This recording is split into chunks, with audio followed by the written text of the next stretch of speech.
So, welcome.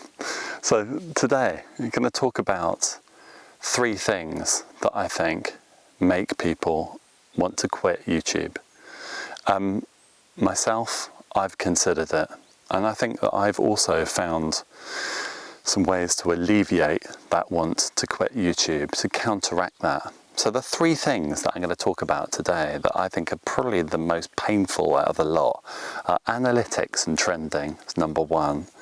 Number 2 is regular uploading. And number 3 is success. And I think those 3 things play on people on YouTube all the time. They've certainly played on me. And I think rethinking those will really, really help you. So the first one, analytics and trending. So when you're looking at, first of all, trending, so who's watching what thumbnails to make, what videos to make, you're immediately committing to a deeper lack of originality because you're copying things because you think they will be more popular in some way. And I think that even if you put your twist on it, what reason are you doing it for? Are you doing it just to get the views and the likes? Or are you doing it to develop your channel creatively? Analytics, I think constantly looking at what people are watching and why they're watching it.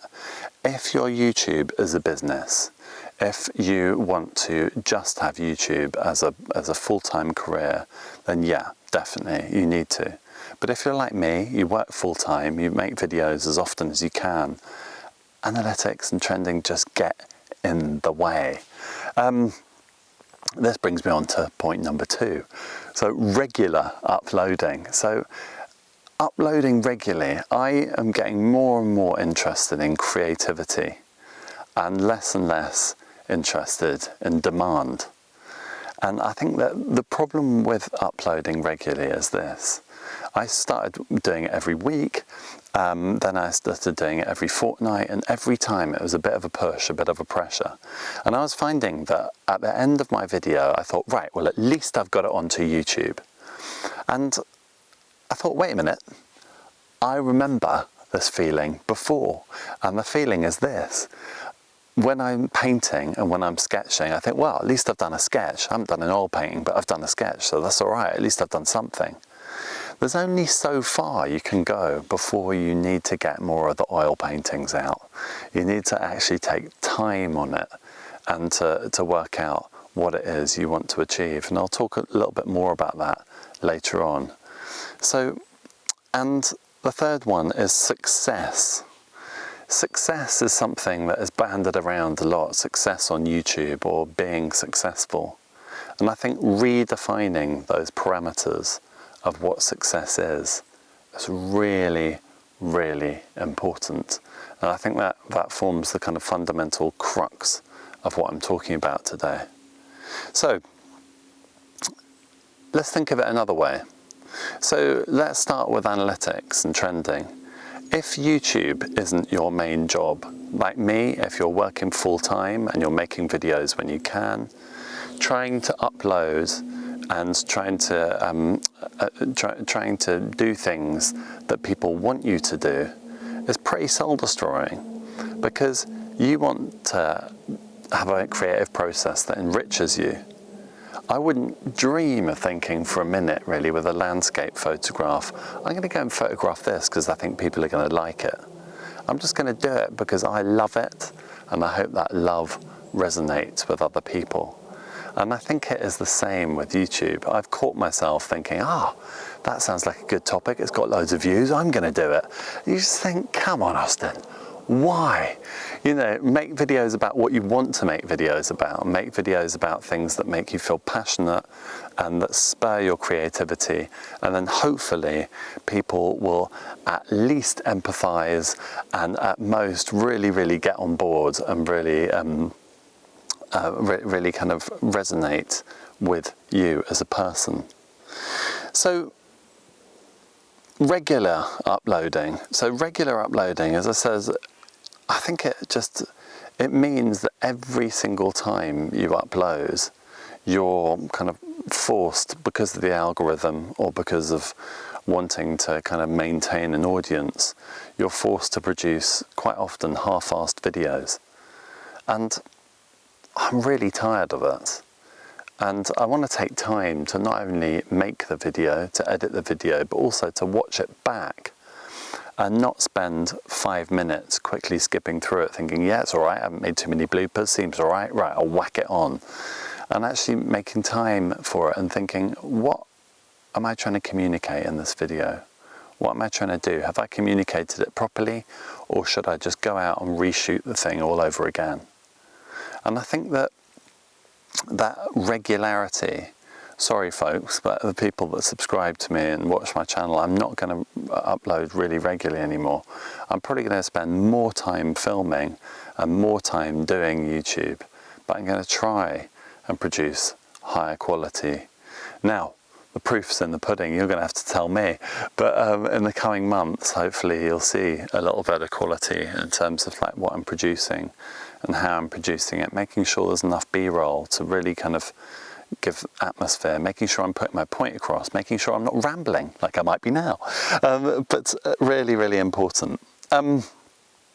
Okay, so I think that not regularly uploading is, although it's counterproductive to the algorithm, I think it will really help you as a YouTuber. I think that it will help you develop your craft and develop your creativity within it. Yeah, you might have less views and less likes, but it depends what's important to you. How much money are you going to be making out of this?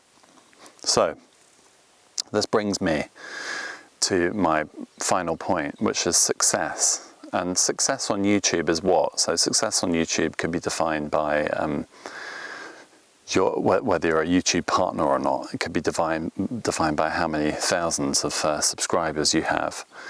These are all definitions that are given to you by YouTube.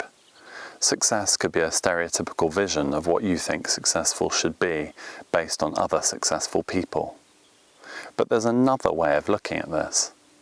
And this is something that I had first had this discussion at uni, and I remember one of my college tutors sitting down with about 50 of us late at night one time, and he said, right, what is success to you? And I'll never forget the answers that people gave. I'll never forget how he finally got me thinking about this, and he finally got my brain going.